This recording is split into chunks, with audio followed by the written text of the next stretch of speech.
हे दोस्तों नमस्कार। एक बार आप सबका फिर से बहुत बहुत स्वागत है हमारे यूट्यूब चैनल डियर गुरुजी पर। दोस्तों जैसा कि आप सबको होता है कि जो भी एग्जामिनेशन चल रही होती है उनकी मैं जो प्रिपरेशन है आपको करवाता हूं, और GK GS Hindi reasoning mathematics इन सब की जो प्रैक्टिस सेट है मैं आपको वो बेसिकली प्रोवाइड कराता हूँ। आपको मैं यहाँ पर डिटेल में तो नहीं पढ़ाता हूँ, बट जो प्रैक्टिस सेट है वहाँ पर जितना डिटेल हो सकता है मैं वहाँ पर आपको बताता हूँ। तो आप हमारे चैनल को सब्सक्राइब कर सकते हो। अगर आपको टेस्ट सीरीज देखनी है या आपको प्रैक्टिस सेट सीरीज देखनी है तो हमारे चैनल को सब्सक्राइब कर सकते हो, क्योंकि आपको यहाँ पर इस तरह की चीज़ें देखने को मिलने वाली हैं। तो चलिए बढ़ते हैं, आज के पहले क्वेश्चन से स्टार्ट करते हैं। तो पहला क्वेश्चन आपका कह रहा है कि 65 वर्ष की फ्री स्टाइल वर्ग की रैंकिंग में किस भारतीय पहलवान को विश्व का नंबर 1 खिलाड़ी बनने का गौरव प्राप्त हुआ है। तो यहाँ पर ऑप्शन जो सी है बजरंग पूनिया, जी हाँ ये बिल्कुल करेक्ट हो जाएगा। तो भारतीय पहलवान बजरंग पूनिया को 65 वर्ग के नवीनतम रैंकिंग में शीर्ष स्थान प्राप्त हुआ है। चलिए बढ़ते हैं अगले क्वेश्चन पर। तो अगला क्वेश्चन आपका कह रहा है पेड़ पौधों में जाइलम मुख्यतः जिम्मेदार होते हैं। दोस्तों पेड़ पौधों में जो जाइलम होते हैं वो मुख्यतः जल वहन के लिए जिम्मेदार होते हैं। किसके लिए दोस्तों? जल वहन के लिए। तो ऑप्शन जो इसका सी है वो बिल्कुल करेक्ट हो जाएगा। चलिए बढ़ते हैं अगले पॉइंट पर। तो अगला पॉइंट आपका कह रहा है कि विशालतम कौन सा है। भाई अगर देखा जाए विशालतम के बारे में तो यहाँ पर जो स्पर्म व्हेल है ये बेसिकली ये विशालतम एक जीव है। अगर यहाँ पर देखा जाए तो स्पर्म व्हेल जो होती है वो दांत वाली व्हेलों में विशालतम है। वयस्क नर का जो औसतन लंबाई होता है वो 16 मीटर यानी कि लगभग 52 फीट के आसपास होता है, और यह एक संकटाग्रस्त यानी कि विलुप्त होने वाली प्रजाति इस समय की अगर बात की जाए तो ये एक विलुप्त प्रजाति वाली प्रजाति है। अगला क्वेश्चन कह रहा है यहाँ पर जब डॉक्टर किसी को कहता है कि उसे टेट्राप्लेजिया हो गया है तो इसका आशय होता है कि उसे पक्षाघात हो गया है। किस हाथ में हुआ है भाई ये बताना है आपको। तो अगर हम बात करें टेट्रोप्लेजिया के बारे में तो यहाँ पर टेट्रोप्लेजिया नामक पक्षाघात जो होता है वो जो इसका शिकार होता है जो मरीज होता है वो मानव के दोनों हाथों व पैरों में संवेदन व कार्य क्षमता समाप्त हो जाती है। तो दोनों हाथों दोनों पैरों यानी कि ऑप्शन जो इसका डी है वो बिल्कुल करेक्ट हो जाएगा। चलिए बढ़ते हैं अगले पॉइंट पर। तो अगला पॉइंट आपका दोस्तों यहाँ पे कह रहा है किसी व्यक्ति के रक्तचाप 140 mHg है तो इस उल्लेख में Hg से क्या तात्पर्य है। Hg का जो मतलब होता है दोस्तों वो आपका क्या होता है, वो आपका होता है मरकरी से। जी हाँ उसका तात्पर्य मरकरी से होता है। तो ऑप्शन जो इसका बी है वो बिल्कुल करेक्ट हो जाएगा। चलिए बढ़ते हैं अगले पॉइंट पर। तो अगला पॉइंट आपका यहाँ पर कह रहा है कि मानव शरीर का तापक्रम। तो दोस्तों मानव शरीर का जो तापक्रम है वो 37 डिग्री सेंटीग्रेड होता है, जो सदैव स्थिर रहता है। ना ही गर्मियों में घटता है ना तो गर्मियों में बढ़ता है ना तो जाड़ों में घटता है। तो ऑप्शन जो इसका सी है वो बिल्कुल करेक्ट हो जाएगा। चलिए बढ़ते हैं अगले पॉइंट पर। तो अगला पॉइंट कह रहा है यहाँ पर निम्नलिखित में से कौन सा एक त्वरित अवस्थापना विकास कोष के अंतर्गत सम्मिलित नहीं है। तो कौन सा सम्मिलित नहीं है। तो यहाँ पर अगर देखा जाए तो क्वेश्चन नंबर 78 का जो ऑप्शन डी है ग्रामीण उद्योग ये सम्मिलित नहीं है। तो ऑप्शन डी यहाँ पर बिल्कुल करेक्ट हो जाएगा। समझ गए दोस्तों। चलिए अगला पॉइंट कर रहा है आपका यहाँ पर निम्नलिखित में से कौन सा एक त्वरित अवस्थापना विकास कोष के अंतर्गत सम्मिलित नहीं। देखिए क्वेश्चन फिर से रिपीट होगा इसके लिए माफ़ कीजिएगा। बढ़ते हैं क्वेश्चन नंबर 79 पर। तो कह रहा है आपसे उदारीकरण निजीकरण और भूमंडलीकरण की नई आर्थिक नीति घोषित की गई है। किस प्रधानमंत्री द्वारा ये घोषित किया गया है। तो दोस्तों उदारीकरण निजीकरण तथा भूमंडलीकरण LPG की जो नई आर्थिक नीति है वो PV नरसिम्हा राव के जब प्रधानमंत्री वो थे तब ये किया गया था। तो यहाँ पर ऑप्शन जो सी है नरसिम्हा राव ये बिल्कुल करेक्ट हो जाएगा। चलिए बढ़ते हैं अगले क्वेश्चन पर। तो अगला क्वेश्चन आपका यहाँ पर क्या कह रहा है कि विक्रमशिला विहार के संस्थापक कौन थे। तो दोस्तों विक्रमशिला विहार के जो संस्थापक थे अगर हम बात करें उनके बारे में तो आपका ऑप्शन जो सी है धर्मपाल थे। तो धर्मपाल जो थे वो एक बौद्ध मतानुयायी थे और उनके लेखों में उसे परम सौगात भी कहा गया है, उनको परम सौगात भी कहा गया है। उन्होंने विक्रमशिला तथा सोमपुरी में बौद्ध विहारों की स्थापना की थी और तारानाथ के अनुसार उसने 50 धार्मिक विद्यालयों की भी स्थापना करवाई थी। तो ऑप्शन जो यहाँ पर सी है वो बिल्कुल करेक्ट हो जाएगा।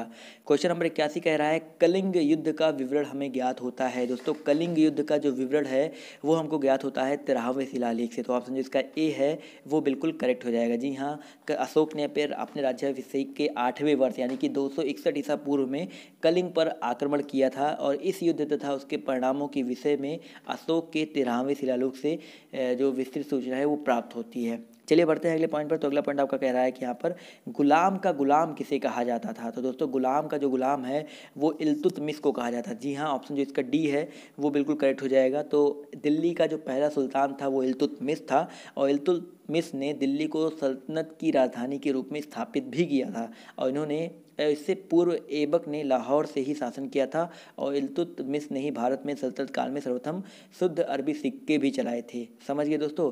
तो कुतुबुद्दीन ऐबक भी आपको देखा जाए तो एक गुलाम था और उसको इल्तुतमिश को उसने खरीदा था, यानी कि जिसको खरीदा था वो इल्तुतमिश था, तो इल्तुतमिश भी उसका गुलाम हुआ, यानी कि ये गुलामों का गुलाम इल्तुतमिश कहलाया था। समझ गए दोस्तों। चलिए बढ़ते हैं अगले पॉइंट पर। तो अगला पॉइंट कह रहे हैं यहाँ पर, निम्नलिखित में से किस मुगल शासक ने लाला कलावंत से हिंदू संगीत की शिक्षा ली, हिंदी संगीत या हिंदू संगीत की शिक्षा की। तो यहाँ पर ऑप्शन जो सी है, यानी कि अकबर। जी हाँ, बाबर और हुमायूं ने भी संगीत कला का प्रोत्साहन दिया था, किंतु यह अकबर के काल में ही अपने शिखर पर पहुंचा था। अकबर ने हिंदू संगीत की शिक्षा तथा जो ज्ञान है, सब कुछ है, ये आपका लाला कलवंत से प्राप्त किया था और ऑप्शन जो इसका सी है करेक्ट हो जाएगा। इसके अलावा अकबर जो थे वो नगाड़ा वादन में वो भी स्वयं प्रवीण थे।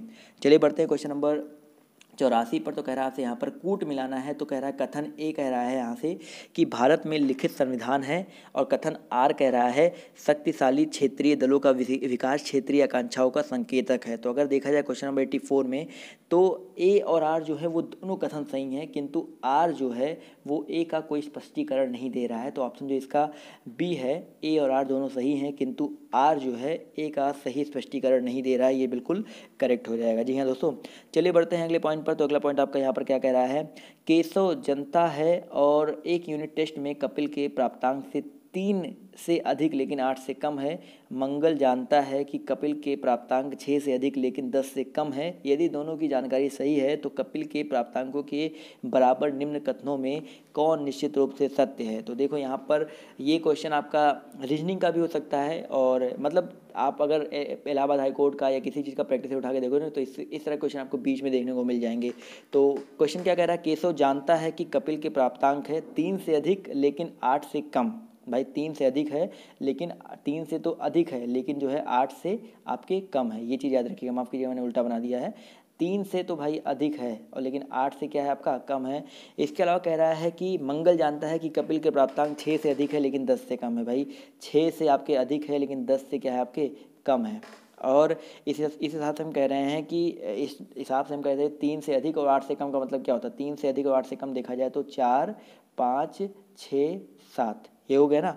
और 6 से अधिक और 10 से कम की बात करें, 6 से अधिक और 10 से कम, देखो 6 से अधिक यानी कि 7, 8 और 9। भाई 7, 8, 9 और 10 से कम यही हुआ। अगर देखा जाए तो यहाँ पर कॉमन क्या है, 7 और 7 है, यानी कि यहाँ पर निश्चित रूप से हम कह सकते हैं कि प्राप्तांक केवल एक ही है। तो ऑप्शन जो इसका सी है वो बिल्कुल करेक्ट हो जाएगा। इसलिए हम निश्चित रूप से कह सकते हैं कि इनका जो प्राप्तांक है वो केवल एक ही है। चलिए बढ़ते हैं क्वेश्चन नंबर 86 पर। तो कह रहा है यहाँ पर, हाल ही में प्रधानमंत्री ने उत्तर प्रदेश के किस स्थान पर देश के पहले अंतर्देशीय जलमार्ग टर्मिनल का शुभारंभ किया। तो यहाँ पर 86 का ऑप्शन जो सी है वाराणसी, ये बिल्कुल करेक्ट हो जाएगा। जी हाँ, 12 नवंबर 2018 को अभी लेटेस्ट की बिल्कुल बात है, प्रधानमंत्री नरेंद्र मोदी ने वाराणसी उत्तर प्रदेश में गंगा नदी के तट पर देश के पहले मल्टी मॉडल टर्मिनल का जो शुभारंभ है वो किया था। क्वेश्चन नंबर 87 दोस्तों कह रहा है कि हाल ही में प्रधानमंत्री मोदी ने किस राज्य में लगभग 2500 करोड़ के विकास परियोजनाओं का लोकार्पण किया। तो यहाँ पर क्वेश्चन नंबर 87 का ऑप्शन जो ए है उत्तर प्रदेश बिल्कुल करेक्ट होगा। जी हाँ दोस्तों, प्रधानमंत्री नरेंद्र मोदी ने 12 नवंबर को अपने वाराणसी के दौरे के समय अवस्थापना एवं विकास से जुड़ी महत्वपूर्ण परियोजनाओं का लोकार्पण भी किया और जिसकी अनुमानित जो लागत थी वो 2500 करोड़ रुपये है। चलिए बढ़ते हैं अगले क्वेश्चन पर। तो अगला क्वेश्चन कह रहा है यहाँ पर, खिलाफत आंदोलन के प्रमुख नेता निम्नलिखित में से कौन थे। अगर हम बात करें खिलाफत आंदोलन के बारे में तो खिलाफत आंदोलन के जो प्रमुख नेता थे वो आपके मौलाना मोहम्मद अली और शौकत अली थे। तो ऑप्शन जो इसका ए है वो करेक्ट हो जाएगा, शौकत अली। कभी कभी बड़ा सा भी शौकत अली भी लिखा जाता है। तो तुर्की साम्राज्य के विभाजन के विरुद्ध शुरू हुए खिलाफत आंदोलन की जो बात है वो दिल्ली में 24 नवंबर 1919 में सम्मेलन की अध्यक्षता हुई थी और उसकी जो अध्यक्षता है वो महात्मा गांधी जी ने की थी। चलिए बढ़ते हैं अगले क्वेश्चन पर। तो क्वेश्चन नंबर 89 कह रहा है आपसे, कौन सा मकबरा द्वितीय ताजमहल कहलाता है। कौन सा मकबरा द्वितीय ताजमहल कहलाता है। तो क्वेश्चन नंबर 89 का ऑप्शन जो सी है, राबिया उद दरौनी का जो मकबरा है दोस्तों वो आपका द्वितीय ताजमहल कहलाता है। याद रखिएगा, ऑप्शन सी यहाँ पर बिल्कुल करेक्ट हो जाएगा। औरंगजेब ने औरंगाबाद में अपनी प्रिय पत्नी राबिया उद दरौनी के मकबरे का निर्माण 1678 ईस्वी में करवाया था और इसकी स्थापत्य कला जो है वो ताजमहल पर आधारित है और अतः और इसे द्वितीय ताजमहल भी कहा जाता है। और लेकिन वह मकबरा जो है ताजमहल की नकल होने के बावजूद उतना सुंदर नहीं बन पाया है। चलिए बढ़ते हैं आखिरी क्वेश्चन पर। तो आपको कमेंट करके इसका जवाब देना है कि निम्नांकित कोड का उपयोग करते हुए निम्न आंदोलनों को तिथि क्रमानुसार सही स्थान पर रखिए। तो आपको सविनय अवज्ञा आंदोलन, खिलाफत आंदोलन, असहयोग आंदोलन और बाढ़ छोड़ आंदोलन, इनमें बताना है। ये भी बिल्कुल करेक्ट जो आपके क्रम है इनमें रख करके आपको इसका जवाब जो है वो कमेंट करके देना है। तो दोस्तों आज की इस वीडियो में सिर्फ इतना ही। अगर आपको वीडियो पसंद आई हो तो प्लीज़ वीडियो को लाइक कीजिएगा। अगर आप चैनल पर नए हैं तो चैनल को सब्सक्राइब करना मत भूलिएगा। तो दोस्तों अभी की इस वीडियो में सिर्फ इतना ही। Weekly bye bye, take care, जय हिंद, जय भारत। मिलते हैं आप सबसे नेक्स्ट वीडियो में।